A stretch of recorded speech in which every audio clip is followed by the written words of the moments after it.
I'm out of breath.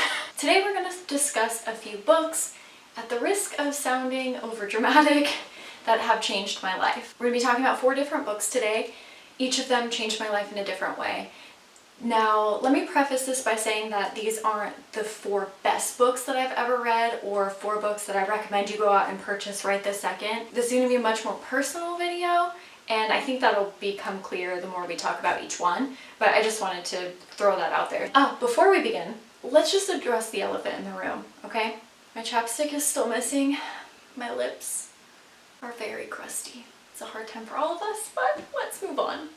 Okay, so let's talk about these 4 books that have changed my life and the reasons why they have. If you don't know, if you're new here, I am a writer. I've been writing horror stories since 3rd grade, and I also have a bachelor's degree in English with an emphasis on creative writing. So if you want to listen to any of my stories, you can listen to them by clicking the link below. I have a podcast with a few stories on there. These are going to be based on my personal preference, obviously, but also I'm going to talk a lot about the writing process as well, because I think that that's obviously important as a writer, like which books have changed me and why. I hope that makes sense, but let's just get into it. So the first book I want to talk about is Jane Eyre. Let me just back up for a second. So when I was getting my associate's degree, I actually got my associate's degree in American Sign Language Interpreting. When I transferred to university, I was really torn because I knew that I had always wanted to be a writer. My community college didn't have a writing program, and I kind of fell into sign language not really knowing that I was going to just fall in love with it the way that I did. So I was really torn whether I wanted to get a degree in interpreting or if I wanted to change my major and get a degree in English.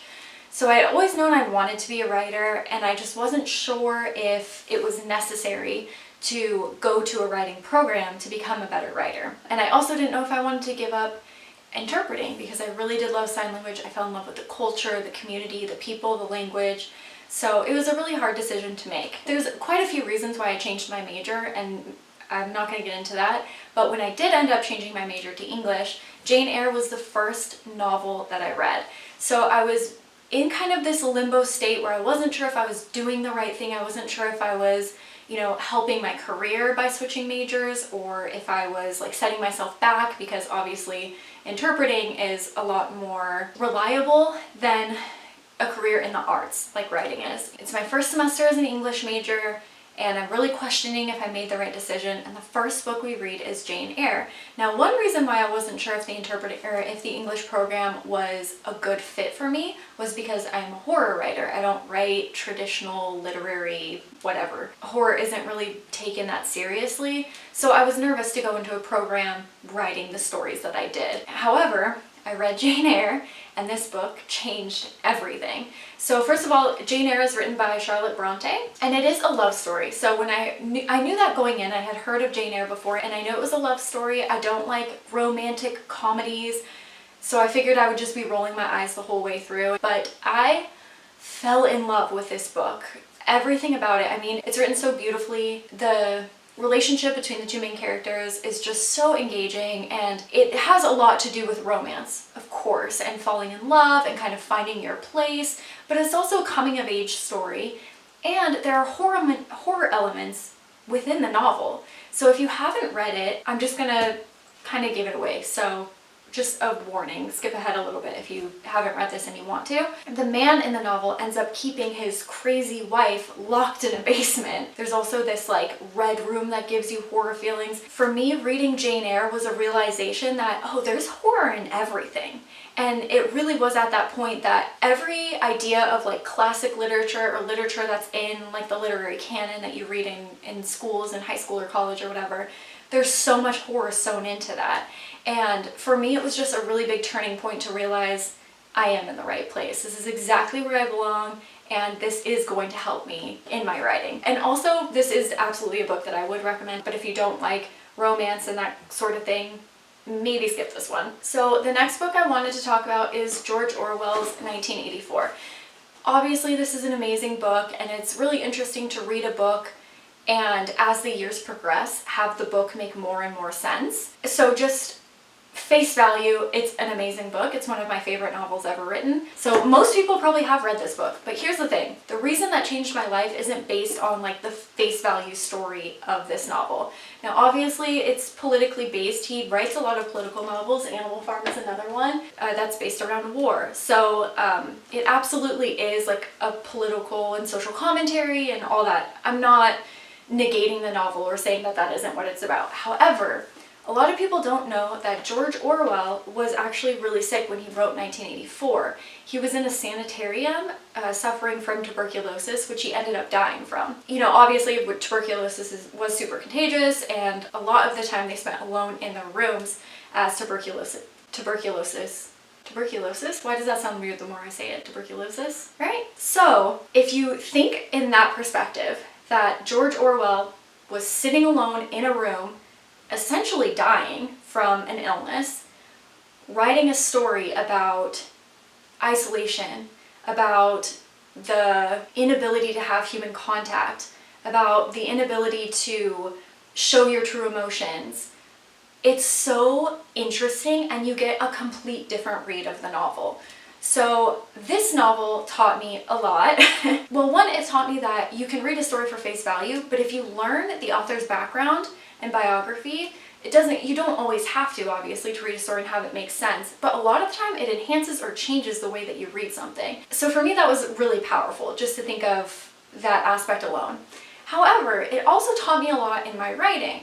It taught me that you can take, your pain, your suffering, whatever you experience, and turn it and release it into something that's so beautiful. And not that the story is beautiful, it's really sad and depressing, and it's like a story about a dystopia, if you don't know, like a futuristic dystopian society where Big Brother is just always watching you, essentially. For me, it taught me a lot about, not like if I experience the loss of a family member or a friend or whatever, you don't have to, if you're sad about losing someone, you don't have to write a story about losing them, but you can take that pain and apply it to a character in a different way. Use your pain and your past experiences to enhance your work. And it's also such a, what's the word I'm looking for?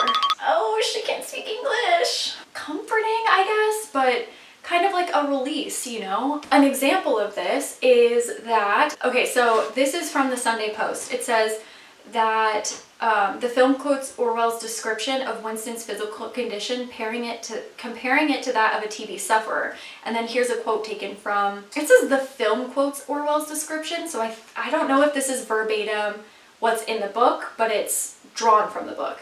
The legs had shrunk so that the knees were thicker than the thighs, and the barrel of the ribs was as narrow as that of a skeleton. The scraggy neck seemed to be bending double under the weight of the skull. So now, supposedly what had happened is he saw himself in the mirror and wrote that description. But anyways, George Orwell, 1984. If you haven't read this, it is an absolute must. Truly, truly an amazing classic novel. Hands down, I think everybody would enjoy this one. Okay, so next is actually a book that I've talked about on this channel. This is Kurt Vonnegut's Slaughterhouse-Five. I'm gonna put a little guy up here. I talk about this book more in detail, and it absolutely deserves that. If you want to know a little bit more information about the book, you can watch that video, and that'll dive into more analysis of the text.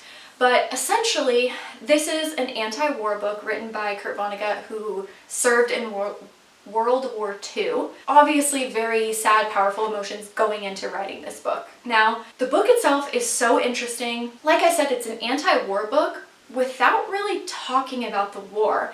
I mean, you follow this man, Billy Pilgrim, throughout. So it's interesting because it starts with Kurt Vonnegut talking about himself. Me, I am the writer, I'm writing about this. This is an anti-war book from my perspective. Then you kind of switch and you're following Billy Pilgrim through his story. And you get reminded that Kurt Vonnegut is there, but he's writing it through the eyes of this Billy Pilgrim. Whether this is a person he met in the war, or a fictional character, or a combination of people he met, or perhaps somewhat of himself, we really don't know. But it's told in like a fiction, non-fiction way throughout the story. You get to see like, yes, they're in the middle of the war, but you don't see like combat, you don't see, you know what I'm saying? Like you think of like a war movie, none of that is in here. So in that sense, it kind of reminds me of like a Quentin Tarantino-esque way of storytelling. I don't know if I mentioned this in the last video, so if I did, bear with me, but it reminds me of like Reservoir Dogs. So the whole movie of Reservoir Dogs is centered around a heist, right? But you never actually see the heist. So you're kind of dancing in circles around the main subject of the story the entire time. It's a really interesting way of storytelling, and that's kind of how this book is. They're so different, but in my head, they have a lot of similarities. You're told the story essentially about a war, but then Billy Pilgrim, like you're thrown back and forth throughout time. Aliens come in and abduct him, like just crazy stuff happens. You know, as the reader, you're like, okay, well, him being abducted by aliens seems like PTSD from the war, but he really leaves it open for interpretation for the reader, which I think is amazing. This is what this book taught me. One, linear storytelling is not necessary. I mean, this book pulls you everywhere, from nonfiction to fiction, from reality into aliens abducting people, from the war to another planet. I mean, it really does, from present day to past to future. It really does take you everywhere. It's a crazy journey, a beautiful book. It really taught me a lot about storytelling, about the method of storytelling. I don't know, I just can't put into words exactly how I feel about this book because it's so odd yet powerful. I can't really explain it. Absolutely worth the read if you haven't read it. Like I said, it's a very strange book, so if you don't like very, you know, linear A to B storytelling, this book is absolutely not for you. But if you like things that are a little weird and you like to analyze things a little bit deeper, I love it. So the story taught me a lot, not only as a writer, but as a consumer of literature, just how powerful storytelling is and how you can take something like alien abduction and equate it to war. I am saving the best book for last. Drum roll, please! The book that has changed my life more than any book I can think of is Stephen King's The Girl Who Loved Tom Gordon. I know what you're thinking, this isn't even your favorite Stephen King book, and you're right, it's not. I think I need to give you a little bit of context for you to like really understand. Okay, I grew up the youngest of like a million kids. My dad remarried a lot, so growing up I had a lot of step, half brothers and sisters, and when we would go up to my dad's house, real brothers I only have one, but half and step I've got a lot. So when I'd go up to my dad's house when I was younger, I was the youngest of like, I don't know, 7 kids or something like that. I was obviously shown a lot of adult things that probably weren't okay for a child to see, and obviously horror movies going on, horror movie watching going on. So I was introduced to horror films at a really, really, really young age due to lack of parental supervision.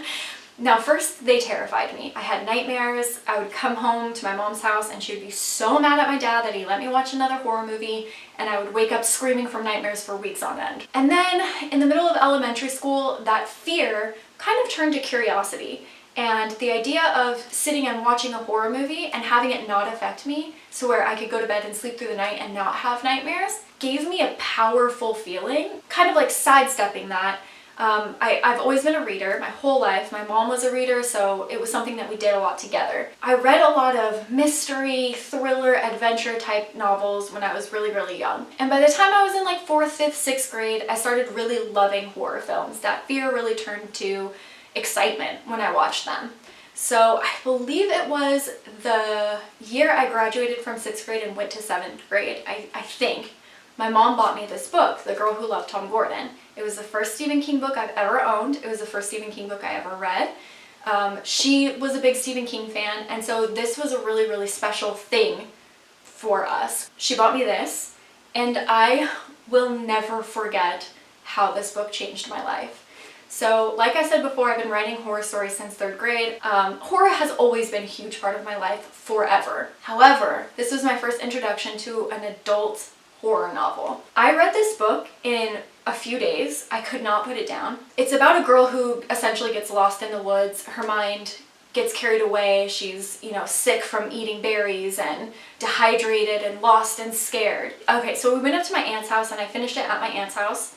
Everybody was sleeping. There was someone asleep on the couch. It was probably like 12 or 1 o'clock in the morning. It was super late.